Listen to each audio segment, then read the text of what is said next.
नमस्कार आप सभी को। मैं वैभव भट्ट प्रतिभा का संसार में आप सबका स्वागत करता हूं और हर बार की तरह हम इस बार भी एक नई कहानी लेके आप सबके सामने प्रस्तुत हुए हैं जो उम्मीद है आपको पसंद आएगी। तो कहानी है महाराजा हरिश्चंद्र की। सूर्यवंशी राजाओं में से एक महाराजा हरिश्चंद्र जी जो सत्यव्रत के पुत्र थे और उनकी पत्नी का नाम तारामती था और पुत्र का नाम रोहितराष्ट्र था। वो अयोध्या में राज कर रहे थे। अपनी सत्य और धर्म के लिए जाने जाने वाले वो महाराजा अपने कर्तव्य का पूर्ण रूप से पालन करते थे।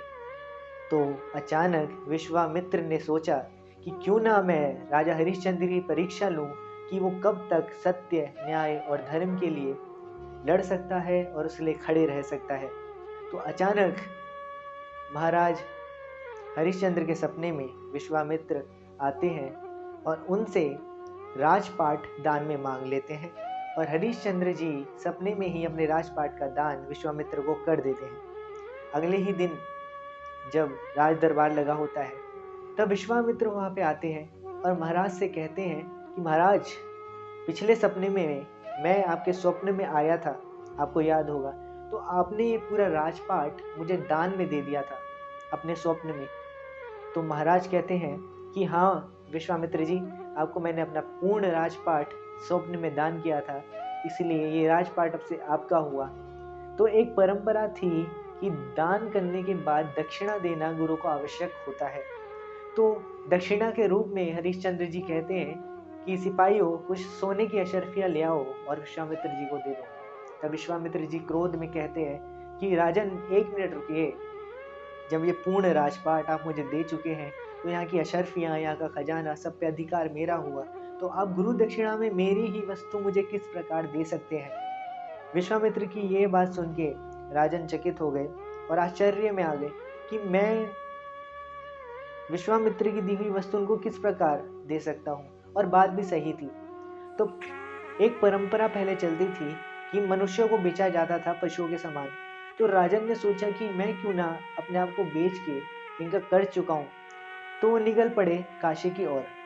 तो काशी में उन्होंने बहुत प्रयत्न किए कि वो अपने आप को बेच सके, परंतु उन्हें कहीं बेचा ना जा सका। तो अचानक वो एक शमशान के मालिक के पास गए और उन्होंने हरिश्चंद्र जी को खरीद लिया। अब हरिश्चंद्र जी को जब उन्होंने खरीदा तो उसके बाद जो पैसे उनको मिले वो उन्होंने गुरु दक्षिणा के रूप में विश्वामित्र जी को दे दिए। और उनकी पत्नी, उनका पुत्र, दोनों साहूकार के यहाँ काम करते थे और विश्वामित्र शमशान घाट में वहाँ की रखवाली करते थे और जो भी वहाँ आता था उनको कर दे के जाता था और अपना कार्य करता था, जो भी विधि अनुसार करना होता था। उसके पश्चात एक बार क्या हुआ कि महाराजा हरिश्चंद्र का पुत्र आंगन में खेल रहा था, उनकी माता भी वहीं थी। तो उसे अचानक सांप ने डस लिया। जैसे हुई उसे सांप ने डसा तो वो मूर्छित हुआ और अचानक उसकी मृत्यु हो गई। मृत्यु होने के बाद उसकी माँ को ये तक नहीं पता था कि महाराजा हरिश्चंद्र है कहाँ असलियत में, वो कार्य कहाँ करते हैं और किसके यहाँ करते हैं।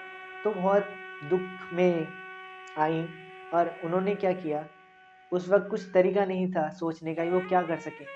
तो वो उस पुत्र को उठा के ले गई और उसका क्रियाक्रम करने के लिए शमशान में गई। तो वहाँ पे उससे महाराजा हरिश्चंद्र जी मिले। महाराजा हरिश्चंद्र जी को देख कर उन्होंने कहा, स्वामी, हमारा पुत्र है, सांप ने इसको काटा और इसकी ऐसी अवस्था हो गई। अब हमें इसका क्रियाक्रम करना होगा, तो इसे शमशान में ले जाना होगा। तो इसे मैं अंदर ले जा रही हूँ और आप भी आ जाइए। तब महाराजा हरिश्चंद्र जी ने कहा कि पहले आपको पूर्ण कर, जो इस शमशान घाट का कर है, वो मुझे देना होगा, उसके बाद मैं आपको प्रवेश दूंगा।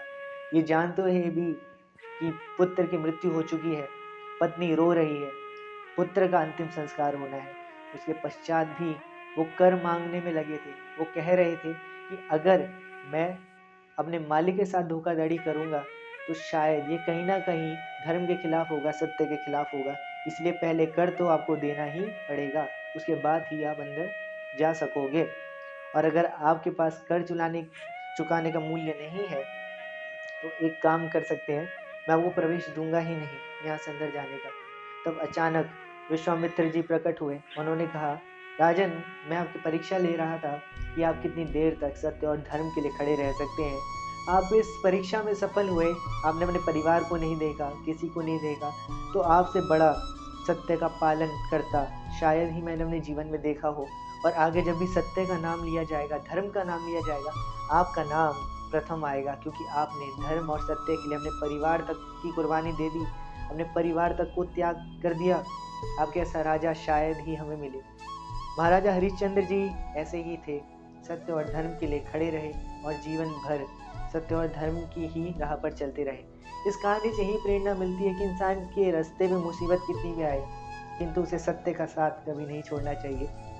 जो सत्य के रास्ते पर चलते हैं, उसकी रास्तों पे मुसीबतें अनेक आती हैं, परंतु उन्हें उसका सामना करके आगे बढ़ना होता है और जीवन में एक नई प्रेरणा देनी होती है। तो उम्मीद है महाराजा हरिश्चंद्र की ये कहानी आपको प्रेरणा देगी और आगे आप इसको फॉरवर्ड करेंगे। और जिसने अभी तक मेरा चैनल सब्सक्राइब नहीं किया है, कृपया बेल आइकन दबाएं और चैनल सब्सक्राइब करें। धन्यवाद।